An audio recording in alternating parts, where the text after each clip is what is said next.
आदाब नाजरीन, INA today news में आपका खैर मकदम करते हैं।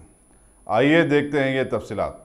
ఒక వారం రోజుల క్రితం పుల్వామా ప్రాంతంలో JNKలో పాకిస్తాన్ ప్రేరేపించిన ఉగ్రవాదులు పాకిస్తాన్ ట్రైనింగ్ ఇచ్చిన టెర్రరిస్టుల దాడిలో 44 మంది CRPF జవాన్లు మరణించడం అత్యంత బాధాకరం. మా నివాళులు అర్పిస్తున్నాం. ఆ కుటుంబాలకి సంతాపం సానుభూతి తెలియజేస్తున్నాం. ఆ సంఘటనపై అనేక మంది విమర్శనాత్మకంగా మాట్లాడినా నేను ఒక విషయం చెప్పదలుచుకున్నా. నేను కూడా అవంతిపూర్ ఎయిర్ఫీల్డ్లో యుద్ధ విమానాల పైలట్గా చాలా ఏళ్ళు పనిచేశాను. సరే, ఆ దాడికి ఏ సర్కమ్స్టాన్సెస్లో ఏ సెక్యూరిటీ ల్యాబ్స్ జరిగిన విషయం ఇప్పుడు మాట్లాడడం సరైంది కాదు. మా నాయకుడు అఖిల భారత కాంగ్రెస్ కమిటీ అధ్యక్షులు రాహుల్ గాంధీ గారి వారి యొక్క ఆదర్శ సందేశం అనుగుణంగానే మేము కూడా మాట్లాడతాం.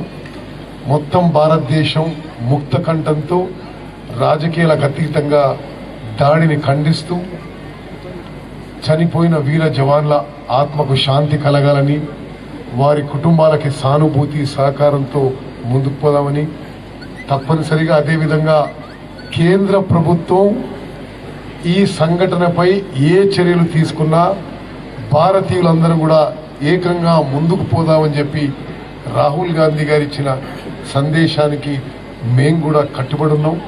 తప్పనిసరిగా ఈ దాడి ఆ తర్వాత పాకిస్తాన్ ప్రధానమంత్రి మాట్లాడినప్పుడు కూడా కనీసం చనిపోయిన వారికి సానుభూతి కూడా ప్రకటించకపోవడం, పాకిస్తాన్ ఒక టెర్రరిస్ట్ నేషన్గా మరి అవలంబించడం, కేంద్ర ప్రభుత్వం ఎటువంటి ప్రతిదాడికి ఎటువంటి చర్యలకు పాల్పడ్డా యావత్ భారతదేశం అన్ని పక్షాలు అన్ని వర్గాలు కలిసికట్టుగా ముందుకు పోతాయని, ఈ సంఘటనపై అత్యంత బాధాకరం.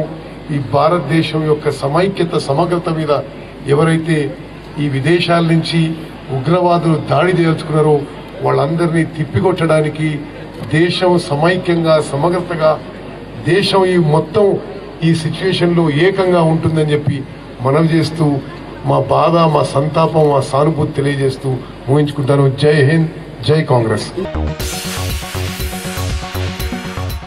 अगर आपने हमारे चैनल को सब्सक्राइब नहीं किया है तो आपको यहाँ सब्सक्राइब बटन दिख रहा है, उसे क्लिक करिए और सब्सक्राइब कीजिए और साथ ही साथ बेल आइकॉन को भी क्लिक करिएगा जिससे कि आपको ताज़ा अपडेट मिलते रहें।